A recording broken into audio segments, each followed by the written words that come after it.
Yo, what's good, YouTube? Zamcrow here, aka Scoop, back with the Ultimate Pokemon Conference. Minors, Season 1, Week number 4, and we're taking on. One second. We're taking on the Portland Greninjas, coached by African Goku. Cool name. And he has a threatening squad. Like, if you haven't checked out my prep talk, you should go check that out. I go over mine and his squad, as well as an in-depth explanation of why my team is the way it is. However, I will give a quick rundown of his team. Mew, Manaphy, Kyurem-Black, Mega Houndoom, Hitmontop, Mightiest, which is exactly what he brings. And then he also has Celesteela, Alolan Raichu, Luranthus, and Munchlax. So my team was built around sticky webs and using Decidueye as a mon to take advantage of Hitmontop's rapid spin, as well as coming in on a Mew's potential defog and pressuring the Mew out to where that I can get momentum off of my U-turn. So, and like I said, check out my team prep talk so that you can understand my spreads and how complex some of the sets are and stuff like that. EV spreads and Landers, for example, is also a gravity Swords Dance substitute earthquake set, and there's a reason behind it. Suicune is Scald Rest, Sleep Talk Roar. Mega Heracross is Swords Dance, Close Combat, Pin Missile, Bullet Seed. Assault Vest, Decidueye with Leaf Blade, U-Turn, and Spirit Shackle. And Haze, Hydreigon with Taunt, Roost, Dark Pulse, and Dragon Pulse. And like I said, I do have the Sticky Webs and the Stealth Rocks, Spore, and Encore on my Focus Sash lead Smeargle. For example, if I lead Smeargle and he leads something like Manaphy and he wants to set up a sub or a tail glow or something, I can encore him into that after I set up my, after I try to spore him. If it doesn't work and he goes for like a sub and then tries to set up or something like that, I can encore him and then proceed to get up my rocks and my webs and then switch out accordingly. Because the Decidueye can always take one hit and then do well over half with a Leaf Blade, depending on his investment. So yeah, the game plan here is to get up webs, prevent webs from being removed, chip everything down. Most importantly, Aromatisse, chip it down, and literally Heracross. With the team he brought, Heracross just beats everything. Hydreigon can get some nice chip damage in too as well, and then Landers and Suicune being the defensive backbone. It should be nice. So I'm not sure exactly what he might want to lead with. He's got a lot of different options. He could lead straight with Manaphy, expecting my Smeargle, and just try to use me as setup fodder. He could lead with Mew to get up his Stealth Rocks. It's his only Stealth Rocker in this match, so that's important. And my only Stealth Rocker would be Landers and Smeargle. More likely Smeargle, since I did bring it, but again, Landers could still be my rocker and Smeargle be some cheeky stuff. So my opponent doesn't really know. Well, he doesn't know 100% sure which is my rocker, but I know for sure if he brought rocks, it is on his Mew. And probably, that being said, Hitmontop is more than likely, his way to remove rocks. So that's important to think about this match. Basically, if I get webs up and a Swords Dance up with Mega Heracross, it's game. I don't think Aromatisse is bulky enough to check me, and it can't do enough damage to me to one-shot me anyway because of Mega Heracross's extreme bulk. But like I said, just, if you want a full in-depth analysis of the prep, go check out my prep talk. So anyways, we can hop into the battle here. I do have lead Smeargle, like I said, and my play is to always lead with it.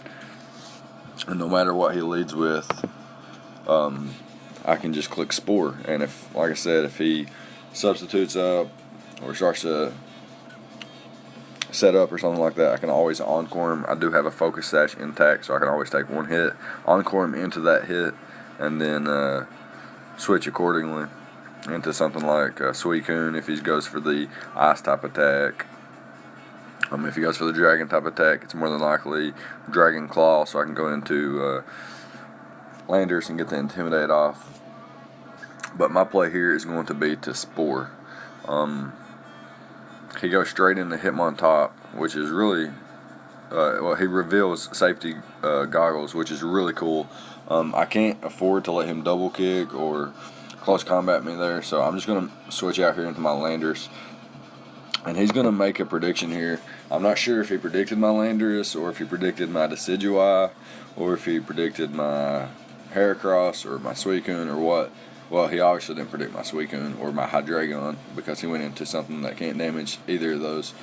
He does go into his Mega Houndoom, and I can take any one hit because I am extremely bulky, and I wouldn't say extremely bulky, but I have a lot of HP investment. I have a lot of special defense investment because I didn't need that much attack investment since I am a Swords Dance variant, and the plan would be to get it +2 before I try to inflict damage on anything other than something that's weak to my ground stab. So here, I was just thinking I could switch out into Suicune on a potential Flamethrower into a Dark Pulse that's not going to kill me.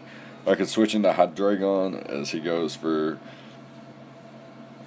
Basically, I have Suicune and Hydreigon that can switch into this very easily.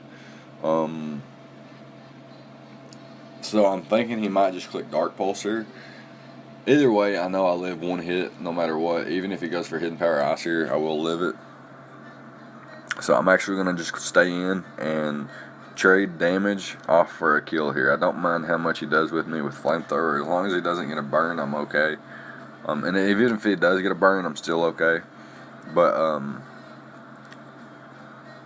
would prefer no burn. Anyways, I'm going to click Earthquake here, predicting him to predict me to switch out or something like that. I'm going to click the Earthquake, and he's going to drop. So we're going to get that one right. We do take over half, but after leftovers, we're back up to 54% here. And now he goes into Kyurem-Black, and I could have stayed in and risked an Ice Beam and went for another attack or something. Well, I guess my only if you know my set, then I could have only clicked Earthquake, obviously. But yeah, I could have clicked Earthquake there, predicting him to Dragon Claw or Substitute or something like that. But my best play was going into Suicune. In my prep talk video, I talk about how Suicune is it's not a check or a counter to Kyurem-Black, but you can always come in on an Ice Beam, take a Fusion Bolt, and then roar Kyurem out and get it off the field so it's no longer a threat. A Mon in the back is no longer a threat, in my opinion. So as long as you keep, what you need for it around. What I'm saying is I would rather have Kyurem-Black off the field than on the field. So my play was to switch into my Suicune here and then just roar him out. As you're going to see here, he is going to get the lucky 10% freeze, and it's going to allow him to stay in on this turn, and he's going to be allowed to go for a Fusion Bolt without really fearing anything. And it forces me to click Scald here so I can unthaw. So I can thaw out, I guess, not unthaw. Unthaw, I guess, would be the opposite of thaw, right? Unthaw. Anyways,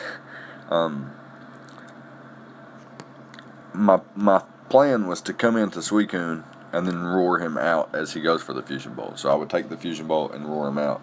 Here, now I have to take potentially 2 Fusion Bolts, which is very, not in my favor. So he's going to go for the Fusion Bolt. It's going to do 51%. And I'm going to have to Scald this turn and hope that I get a burn. But this game does me no justice. So I am in range of another Fusion Bolt. So I'm going to switch out to my Hydreigon, predicting the Fusion Bolt. And he goes for the Fusion Bolt, thank goodness. And now he doesn't know how fast I am. And I'm actually not fast enough to outspeed him. But he doesn't know that. So he's likely to switch out to his Aromatisse. that in mind, I'm going to double out here. Just in case he stayed in and risked it and went for the Ice Beam, it would knock me out at that range. So I did just double out into my Smeargle, predicting him to go into his Aromatisse. And here I'm going to get up my Sticky Webs. I'm going to take a chance, and it actually pays off as he goes for the Mach Punch, and I'm able to get my webs up. And now, as soon as I get my webs up, I don't want them gone, so I'm going to hard switch out into my Decidueye, predicting a Rapid Spin, which would have knocked out my Smeargle at that range, actually, funnily enough. And here I'm successfully trapped his Hitmontop, as he predicted me to make a double or U-turn out there. He goes for the Rapid Spin again, and I just Spirit Shackle into Leaf Blade twice will do the job. And now we got rid of his Rapid Spinner. What that means is webs are here to stay, meaning Mega Heracross goes absolutely ham once Aromatisse is beat down a little bit. So what happens here is Aromatisse actually is not tanking these Leaf Blades too well. It goes for the Moonblast and does 15% as I reveal that I am Assault Vest, and he throws up a Wish, and he's going to be able to pass that into his Kyurem-Black.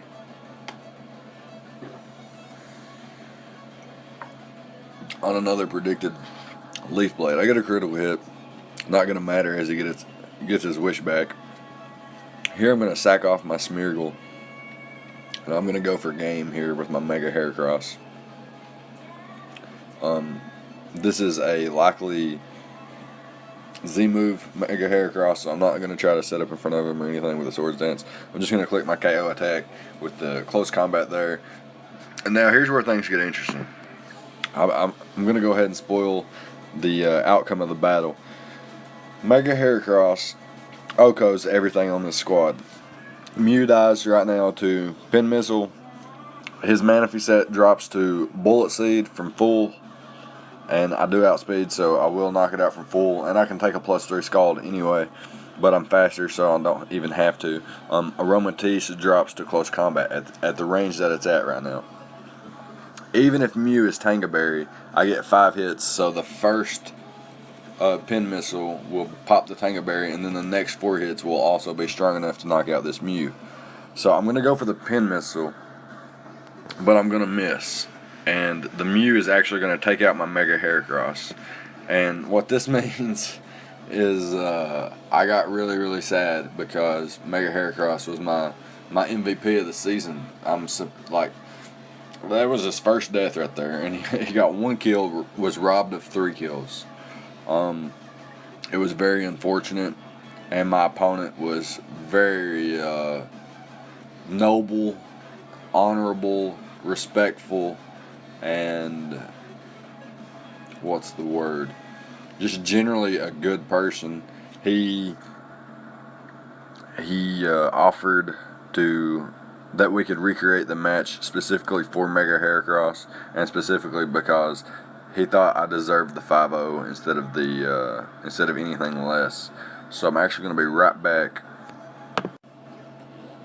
Okay, so like I was saying, my opponent gracefully and respectfully allowed us to recreate the battle, and the commissioner also allowed it to be a legit recreation. We recreated the battle up until this point. Basically sacked off Smeargle to the Kyurem-Black here, brought in Mega Heracross, clicked the close combat because, like I said, this was a Z-move Kyurem-Black and no need to take unnecessary damage. And this game was already wrapped up, and like in my eyes, the battle was wrapped up because Mega Heracross was getting ready to go ham. I don't miss the Pin Missile here. Critical hit didn't matter, he was dropping regardless. And then he brings in the Manaphy. I do reveal the Bullet Seed here, and able to it was kind of close on that one.